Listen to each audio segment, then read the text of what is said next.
नमस्कार, मैं doctor Ashish Agrawal, physiotherapist CK Birla hospital Jaipur में हूँ। आज हम बात करने वाले हैं रोबोटिक न्यूरो रिहैब की।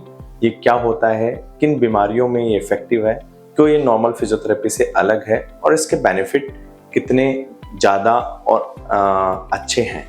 रोबोटिक न्यूरो रिहैब बेसिकली लकवा, जिसे स्ट्रोक भी कहते हैं, स्पाइनल कॉर्ड इंजरी हो या ब्रेन की इंजरीज हो या फिर अपना सर्वाइकल मायोपैथी या सर्वाइकल पैराप्लेजिया या क्वाड्रिप्लेजिया अगर किसी को हुआ है, उस तरह के केसेस के लिए बहुत हेल्पफुल होता है। Even in multiple sclerosis, Parkinson disease, जिनको बैलेंस एंड कोऑर्डिनेशन के इश्यूज होते हैं, उसमें बहुत इफेक्टिव होता है।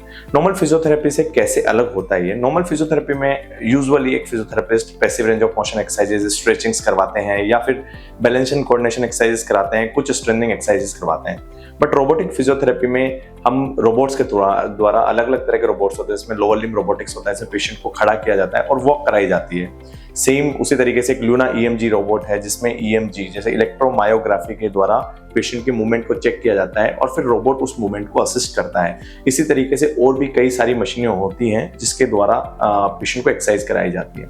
So there is an concept of neuroplasticity. Neuroplasticity क्या कहती है? बेसिकली जब एक न्यूरो का पेशेंट स्पेसिफिकली जितना ज्यादा एक्टिव इन्वॉल्व होकर मूवमेंट्स करता है, जितना कोऑर्डिनेट होकर कंसंट्रेट होकर मूवमेंट करता है, उसका बेसिकली स्टिमुलेशन ब्रेन में जाता है एंड ब्रेन वो मूवमेंट्स रिकॉग्नाइज करना स्टार्ट करता है। So this is called rewiring in the brain. So brain में रीवायरिंग स्टार्ट होती है और जो फंक्शन लॉस्ट हो चुके होते हैं, उन फंक्शंस को दूसरे एरिया द्वारा ग्रैब किया जाता है। सो जितने ज्यादा आप एक्टिव मूवमेंट करते हैं रोबोटिक्स के द्वारा, उतना ही ब्रेन को स्टिमुलेशन मिलता है और रिकवरी के चांसेस काफी ज्यादा होते हैं। अगर हम बात करें नॉर्मल फिजियोथेरेपी और रोबोटिक फिजियोथेरेपी में, तो जहां एक नॉर्मल फिजियोथेरेपी से 4 से 6 महीने लगते हैं लकवे के पेशेंट को ठीक होने में, वहीं रोबोटिक फिजियोथेरेपी द्वारा 1 से 2 महीने में पेशेंट चलने लग जाता है। इसमें यूजुअली डेली पेशेंट को 1.5 से 2 घंटे के सेशंस होते हैं, जिसमें पेशेंट को लोअर लिम्ब रोबोटिक्स के द्वारा पेशेंट को चलाया जाता है। ऑलमोस्ट 500 से लेकर 1000 स्टेप तक पेशेंट को चलाया जाता है।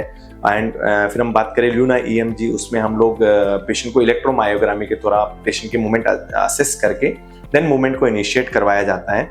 Is just like an robot assist करता है कि असेस करता है फर्स्ट कि पेशेंट कितना मूवमेंट कर पा रहा है। जितना मूवमेंट पेशेंट खुद से कर पा रहा है, उसके बाद का मूवमेंट रोबोट द्वारा करवाया जाता है। और the beauty of robotic neuro rehab is everything is measured. हम रूटीन फिजियोथेरेपी कराते हैं, उसमें हमें नहीं पता होता है आज पेशेंट की कंडीशन क्या है, कल क्या कंडीशन है। रोबोटिक न्यूरो फिजियोथेरेपी में हम डेली पेशेंट की प्रोग्रेस नोट कर सकते हैं, डॉक्यूमेंट कर सकते हैं। साथ ही there is one more device which is transcranial magnetic stimulation. So we stimulate the higher mental center in case of stroke, in case of traumatic brain injuries. So it helps again in the rewiring of the neurons and help in regaining the movements. Same इसी तरीके से अगर patient को निगलने में कोई दिक्कत हो रही है, तो we have EMG biofeedback based हमारे पास इक्विपमेंट्स है, जिससे हम स्टिमुलेट करते हैं अपने निगलने की मसल्स को, ताकि पेशेंट को निगलने में दिक्कत नहीं आए। ऐसे ही इसी तरह के पेशेंट में पेशाब में, लेटरिन में दिक्कत होती है कंट्रोल करने में। So we have the chair which has again 3 Tesla electromagnetic stimulation which does 11,000 Kegel exercises in 30-minute session. So जब हम ये सारी कॉम्प्रिहेंसिव अप्रोच अपनाते हैं, तो एक लकवे के पेशेंट्स को विदिन ए मंथ काफी अच्छा इंप्रूवमेंट देखने को मिलता है in comparison to the normal physiotherapy. और yes, it's not a very costly, it's very cost effective field से। जहां 6 महीने एक नॉर्मल फिजियोथेरेपी चल रही होती है और 2 महीने रोबोटिक फिजियोथेरेपी चल रही होती है, cost is almost same and the result are way better. Thank you.